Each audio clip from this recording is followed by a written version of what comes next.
힘든 시기를 보내고 있든 보내고 있지 않든 구독자님들에게 이 사연이 도움이 되었으면 합니다. 결혼 자금 7천만 원 날린 예비 신랑입니다. 새벽에 잠 한숨도 제대로 자지 못한 채 이렇게 일어나서 여러 생각을 하고 있습니다. 사실 이런 결말을 어느 정도 예상하고 있었던 것인지도 모르겠습니다. 주식을 하면서 죽으려면 혼자 죽지, 다른 사람에게 피해를 주면 안 된다는 그 말이 제 마음속에 항상 자리하고 있었습니다.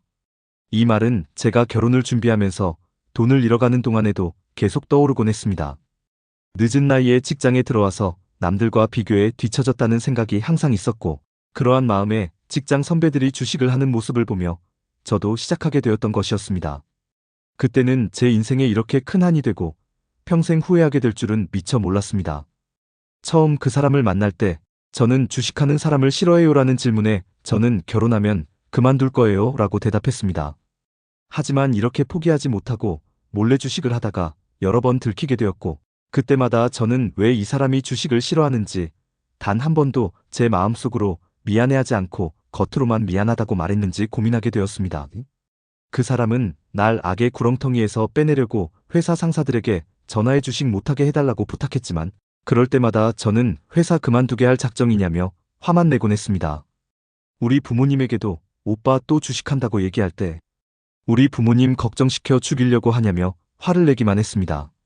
제가 정신과 상담을 받으러 다닐 때 요즘 세상에 이렇게 주식을 싫어하는 사람이 상담받는 일이 더 많을 것이라는 생각이 들었습니다.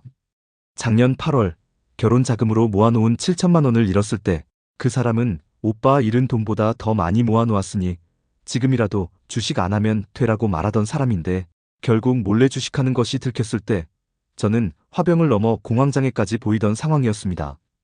주식을 선택하든지 자기를 선택하라고 했을 때 저는 주식을 선택했습니다. 그런데 일주일 후 그 사람이 그럼 300만 원만 하는 건 어때? 라고 말하던 모습이 아직도 기억에 남습니다. 이제는 저를 보면서 너무 담담해진 그 모습에 어제는 제 마음이 너무 아팠습니다. 이런 상황을 어느 정도 예상하고 바래왔던 것임에도 불구하고 지금의 마음은 너무나도 아프고 힘듭니다. 정말 미안합니다. 내 사랑, 항상 행복하고 좋은 사람 만나길 바랄게요. 저는 당신에게 평생 속죄하는 마음으로 살겠습니다. 진심으로 미안하다는 말을 전하고 싶습니다. 그리고 결혼 못할까봐 노심초사하던 우리 부모님, 노총각을 데려가줘서 고맙다고 말씀하신 우리 엄마와 아빠에게도 정말 미안한 마음이 큽니다. 우리 아들을 주식 끊게 해주었다고 너무 고마워한 부모님께도 죄송합니다. 저와 술 친구하자며 날 좋아해주던 장인어른과 장모님께도 너무 죄송합니다. 주식에 빠져서 여자친구의 고민, 따스한 햇살, 시원한 바람, 땀 흘리며 하는 노동의 소중함 같은 소소한 행복을 잊어버린 제 자신이 너무 원망스럽습니다. 그 사람과 행복하기 위해 주식을 시작했는데 이제는 주객이 전도되어 주식에 미쳐버려 그 사람을 불행하게 만들고 말았습니다. 이제 돈이 10억이 있어도 그 사람이 없이는 행복하지 않을 것이라는 것을 알고 있습니다. 정말 죽을 만큼 힘이 듭니다. 35세, 전재산 영원, 주식에 덫에 빠지다. 저는 여러분과 같은 입장입니다. 아마도 여러분도 잘 아실 겁니다. 주식에 손을 대면서 재미를 느끼다가 어라, 이거 좀 되는 것 같네? 일주일도 채 되지 않아 1,000만 원을 금방 만들게 되니 이건 정말 대박이구나 생각하게 됩니다. 그 순간 직장도 그만두고 더 열심히 해서 진짜 대박을 한번 내보자고 결심하게 되죠. 하지만 이런 생각은 남에게만 일어날 것이라고 믿었던 저에게도 결국 계좌가 바닥나는 일이 찾아옵니다. 아니야, 그럴 리 없어. 나는 머리도 좋고 열심히 하면 분명히 노력에 대한 보상이 있을 거야. 라고 스스로를 다독이며 미친 듯이 주식에 몰두하게 됩니다. 친구, 가족, 연인 모두 필요 없고 오로지 나의 성공만을 위해 세상과 벽을 쌓고 모니터 속 차트와 씨름하고 있는 사이에 계좌는 점점 깡통이 되어가고 어느 순간 전 재산은 0이 되고 빚만 수천만 원이 쌓여갑니다. 그때 갑자기 밀려오는 공포는 감당할 수 없는 현실이 되어 어찌할 바를 모르고 두려움과 후회가 가득해집니다. 이런 걷잡을 수 없는 현실 속에서 이렇게 인생이 망가지고 이로 인해 자살하게 되는구나라는 생각이 드는 것입니다. 이런 경험은 한두 번이 아닙니다. 오늘 퇴근길에 다음 아고라에서 35세의 짜장면 배달부가 몇 년 전 사업을 하다가 모두 날려버리고 지금은 배달을 하며 모은 돈이 2,500만 원밖에 없다고 결혼이 가능할지 아쉬운 소리를 하는 글을 보았습니다. 하지만 저는 그 2,500만 원이 아니라 250만 원도 없고 25만 원도 없고 2만 5천 원이 있을까 말까 한 상황입니다. 나이요? 저도 35세입니다. 어쩌다가 이렇게 되었냐고요? 제 나이가 어떻게 되냐면 잘 모으고 잘 굴리며 좋은 배우자를 만나서 운이 좋은 경우에는 고급 중형차를 타고 괜찮은 동네에 30평대 이상의 아파트에서 사는 사람들도 있습니다.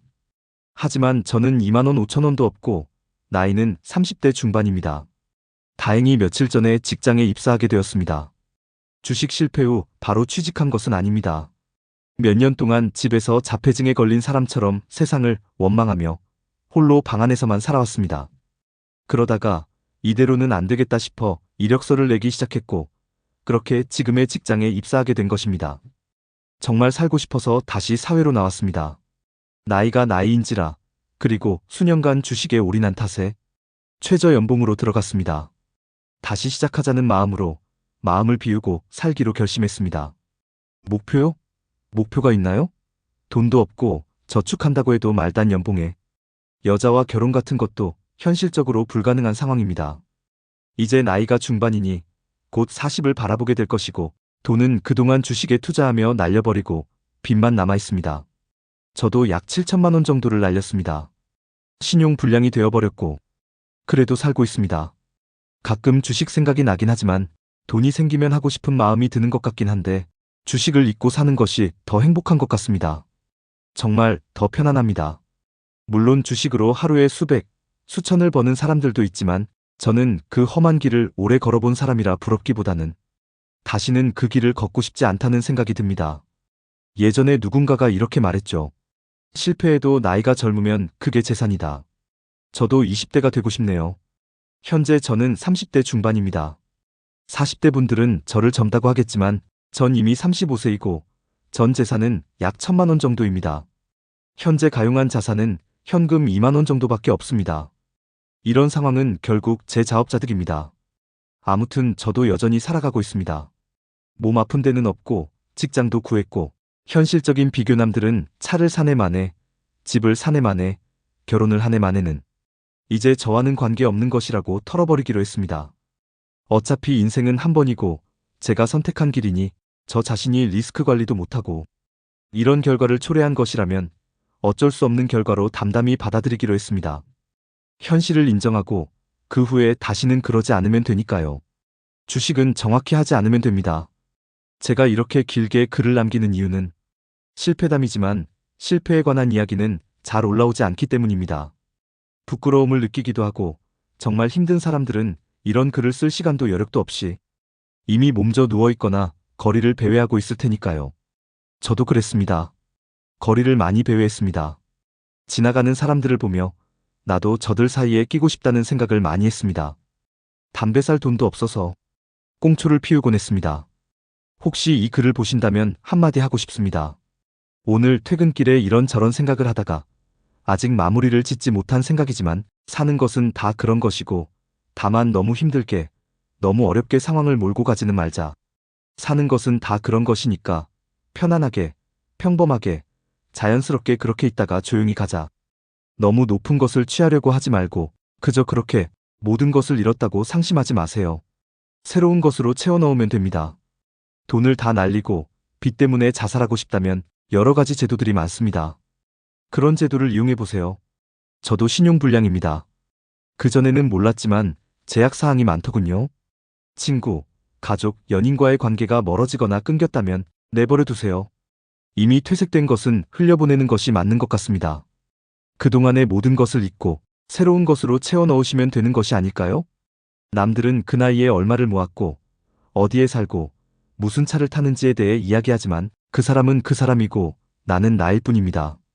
인생은 그냥 그런 것이고 그렇게 살다가 그저 그렇게 가는 것이 아닐까요?